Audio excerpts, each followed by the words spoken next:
Միացյալ Նահանգների նախագահի բանագնաց Սթիվ Ուիտքոֆը արդյունավետ եւ կառուցողական է գնահատել Մայամիում հանգստյան օրերին Ռուսաստանի, ինչպես նաեւ Ուկրաինայի եւ Եվրոպայի ներկայացուցիչների հետ ունեցած առանձին հանդիպումները, որոնց ժամանակ քննարկվել է խաղաղության ամերիկյան պլանի փոփոխված տարբերակը։ Ուիտքոֆը սոցցանցում գրել է, որ Ռուսաստանը ցանկանում է խաղաղության հասնել։ Ռուսաստանը շարունակում է հանձնառու լինել Ուկրաինայում խաղաղության հասնելուն։ Ռուսաստանը բարձր է գնահատում Միացյալ Նահանգների ջանքերն ու աջակցությունն ուկրաինական հակամարտության կարգավորման եւ համաշխարհային անվտանգության վերականգնման գործում։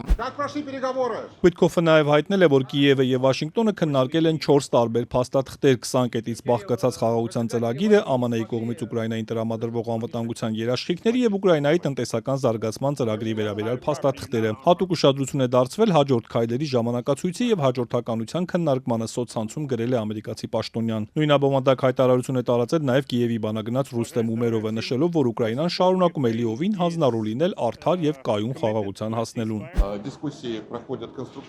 Քննարկումները կառուցողական են անցնում, իր հերթին Մայամիում ասել է Ռուսաստանի նախագահի հատուկ բանագնաց Կիրիլ Դմիտրիևը։ Մայամիի հանդիպումից հետո ԱՄՆ նախագահն ու Մեծ Բրիտանիայի վարչապետը եւս քննարկել են պատերազմը դադարեցնելուն ուղղված ջանքերը։ Ու մինչ ամերիկացի, ուկրաինացի եւ ռուս պատվիրակները հայտարարում են կառուցողական հանդիպումների մասին, Ռուսաստանի նախագահի օգնական Յուրի Ուշակովը հայտարարել է, որ Մոսկվային թերևս չի գոհացնի խաղաղության պլանի վերջին տարբերակը, որը մշակել են Ուկրաինան եւ նրա եվրոպացի դաշնակիցները։ Ըստ նրա Դմիտրիևը այսօր կվերադառնա եւ կզեկուցի նախագահին, թե ինչ է քննարկել Մայամիում։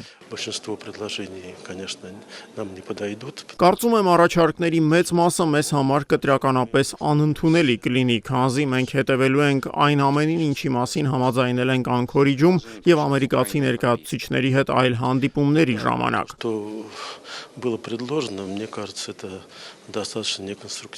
Մինչ այդ Ուկրաինայի նախագահը հայտարարել է, որ թեև Եվրոպական միությունը չկարողացավ համաձայնության գալ Ուկրաինային ռուսական սառեցված ակտիվների հաշվին վարկ տրամադրելու շուրջ եւ փոխարենը որոշեց այն տրամադրել Եվրոպական միության բյուջեից, Կիևը կշարունակի աշխատել ապահովելու, որ սառեցված բոլոր միջոցներն ուղղվեն Ուկրաինայի պաշտպանությանն ու վերականգնմանը։ Վլադիմիր Զելենսկին նաեւ ասել է, որ ռուսական զորքը վերջին օրերին սաստկացրել է հարվածներն Օդեսային, ինչի նպատակն է Ուկրաինային զրկել ծովային լոգիստիկային հասանելիությունից։ Աշխարհը պետք է բարձրաձայնի դրա մասին։ Բոլորը պետք է տեսնեն, որ առանց Ռուսաստանի վրա ճնշման նրանք իրականում մտադիր չեն վերջ դնել իրենց ագրեսիային։ Ճնշումը պետք է ուժեղացվի։ Դիվանագիտական ճակատում այս զարգացումների ֆոնին Մոսկվայում առավոտյան ավտոմեքենայի պայթյունի հետևանքով սպանվել է Ռուսաստանի զինված ուժերի գլխավոր շտաբի օպերատիվ պատրաստության վարչության պետ գեներալ-լեյտենանտ Ֆանիլ Սարվարովը։ Ռուսական կողմի վարկածներից մեկով հնարավոր է համարվում, որ պայթյունը կազմակերպած լինեն ուկրաինական հատուկ ծառայությունները։ Կիևը դեռ չի մեկնաբանել այս պնդումը։ Մեկ տարի առաջ էլ ռումբի պայթեցման միջոցով Մոսկվայում սպանվել էին Ռուսաստանի զինված ուժերի ռադիացիոն, քիմիական եւ կենսաբանական պաշտպանության զորքերի ղեկավար գեներալ-լեյտենանտ Իգոր Կիրիլովն ու նրա օգնականը։ Այս սպանությունը եւս կապվում էր ուկրաինական հատուկ ծառայությունների հետ։